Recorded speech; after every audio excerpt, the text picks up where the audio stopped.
Hey guys, welcome to week 34 update. I am about to go into my OB appointment for this week, and I'm really glad we are doing that right now because I am starting to get a migraine. It's an aura migraine, so it's not a typical, it's not pain in the eyes, anything like that. It's more messing with my vision. It's where I see light streaks, and it's not bad right now, but I can even tell my eyes just starting to feel really tired. I'm starting to know how it feels right before getting one. They usually only last 20 minutes, but it's a bummer that I'm out and about right now and I have to walk in there. But at the same time, it's probably really great timing because she can check my blood pressure and all of my other vital signs just to see kind of what's going on along with these migraines. So I've been getting these quite a bit in the last week, actually. Sometimes I will get them several times a day, and I'm a little worried just because once in a while I know it's a normal thing, but I'm not too sure if there is a concern when you're having them multiple times during the day. So luckily I'll be able to go talk to her about that. On top of that, and as you can see, I'm just jumping right into what's going on because I got to get into the appointment and these things are fresh on my mind. I've also been having lots and lots of Braxton Hicks contractions. Yesterday I was having them every 10 to 15 minutes for 2 hours. They're not real contractions, I know that, so again, I'm going to ask her about that and see if there's any reason to pay attention to them or not. I was really well hydrated yesterday when that was happening. I drank more water as it was happening a lot, and I mean they eventually went away when I laid down for bed that evening. So yeah, I'm not really sure if there's anything to be worried about, but I remember I had them a lot when I was pregnant with Alyster, and it was never anything, other than that's just normal.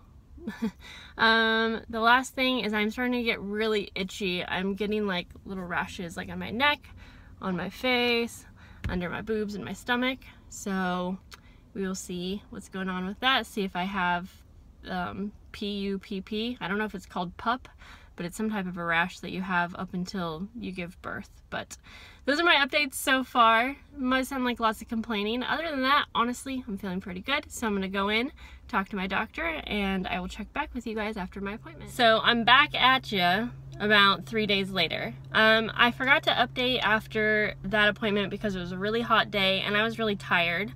But basically, everything is still looking really great. The headaches, unfortunately, are just something that I'm going to have to deal with, and that's fine. I would rather have that than have the headaches mean something like, what's the one thing? Preeclampsia. As much as I would love to have an answer, I'm really glad it's not preeclampsia. So she said, she took my vital signs that day. My blood pressure was absolutely perfect. And I don't have any other signs of preeclampsia, and that would be the only reason they would be concerned with those headaches. And so because I don't have anything else pointing to preeclampsia, I just said it so many times, then she said there's nothing more that can be done. She gave me some suggestions, which she already has, which is try some caffeine, try Tylenol, but there's not really pain that comes with the headaches, so I don't really need Tylenol, and I try to avoid that as much as possible. So that's fine. I have been pretty good the rest of the week. I haven't had any more headaches, so that's been okay. What else? I brought up the Braxton Hicks contractions, and she said that sounds completely normal. She said I'm going to continue having a lot more of those, and the only reason that I need to call or go in is if I feel like I need an epidural, basically.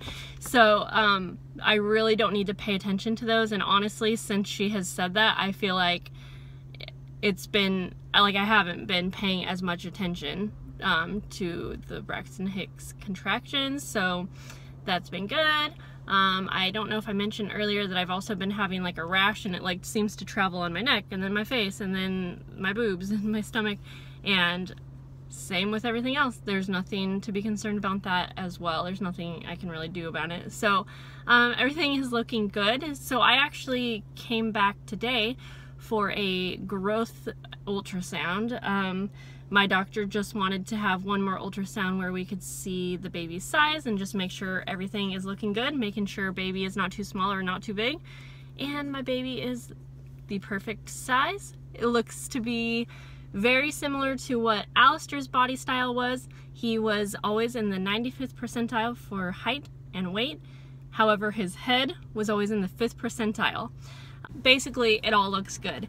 And so I have quite a few photos I'm going to show you, but the baby was not really cooperating well for pictures today. So we got some 3D pictures, but you guys might know those ones, they end up looking a little creepy. So I'm going to show you the best of what I have. It was really, really great to see baby and know that everything looks good. Right now, baby is breech. Its feet are literally down in my cervix, and it's funny because this morning I told Hans that it felt like the baby was literally kicking through my vagina. And for the last week or so, I have been feeling kicking up in my ribs, but this morning when I woke up, I could feel it way down, and so it was kind of cool to get confirmation that yes, that is your baby's feet down there. But at the same time, I'm hoping that the baby will flip around. Alyster flipped like the very last 2 weeks or so, so I know that's not a huge concern. She said that babies don't usually do too much flipping after 35 weeks. I don't know how accurate that is, but I am 34 weeks right now, and so I'm going to try doing some yoga and some stretching.